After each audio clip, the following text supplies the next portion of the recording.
2 gram മുതൽ പാദസരങ്ങൾ, വളകൾ, 1/2 gram മുതൽ സ്റ്റഡുകൾ, 2000 രൂപ മുതൽ റിങ്ങുകൾ, 1 ഗ്രാമിൽ തുടങ്ങുന്ന മാലകൾ, നെക്ലസുകൾ, 9000 രൂപ മുതൽ ഡയമണ്ട് നെക്ലസുകൾ, 1 ലക്ഷം മുതൽ ആരംഭിക്കുന്ന വെഡിംഗ് സെറ്റുകൾ.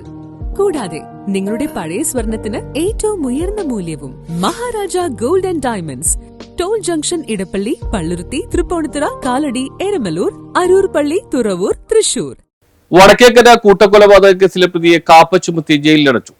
പറവൂർ ചേന്ദമംഗലം കിഴക്കുംപുറം പേരേപ്പാടം ഭാഗത്ത് കണിയാമ്പറമ്പിൽ വീട്ടിൽ ഋതു ജയൻ എന്ന 27-കാരനെയാണ് കാപ്പ ചുമത്തി വിയ്യൂർ സെൻട്രൽ ജയിലിലടച്ചത്. റൂറൽ ജില്ലാ പോലീസ് മേധാവി എം ഹേമലത സമർപ്പിച്ച റിപ്പോർട്ടിന്റെ അടിസ്ഥാനത്തിൽ എറണാകുളം ജില്ലാ കളക്ടർ NSK ഉമേഷാണ് ഉത്തരവിട്ടത്. വടക്കേക്കര നോർത്ത്, പറവൂർ പോലീസ് പരിധികളിൽ കൊലപാതകം, ദേഹോപദ്രവം തുടങ്ങിയ കേസുകൾ പ്രതിയാണ്. 2025 ജനുവരി 16-ന് ചേന്ദമംഗലം പേരേപ്പാടം ഭാഗത്ത് ഇയാളുടെ അയൽവാസികളുടെ വീട്ടിൽ അതിക്രമിച്ചു കയറി വേണുവിന്റെ ഭാര്യ ഉഷ, ഇവരുടെ മകൾ വിനീഷ എന്നിവരെ കൊലപ്പെടുത്തിയതിനും വിനീഷയുടെ ഭർത്താവ് ജിതിനെ ആക്രമിച്ച് ഗുരുതരമായി പരിക്കേൽപ്പിച്ചതിനും വടക്കേക്കര പോലീസ് രജിസ്റ്റർ ചെയ്ത കേസിൽ പ്രതിയായതിനെ തുടർന്നാണ് കാപ്പ ചുമത്തിയത്. നിലവിൽ ജയിലിലാണ് പ്രതി. Vadakkekara inspector KR Biju, assistant sub inspector PS Sunil, civil police officer Anoop എന്നിവരാണ് അറസ്റ്റ് ചെയ്തത്. News bureau, Paravur.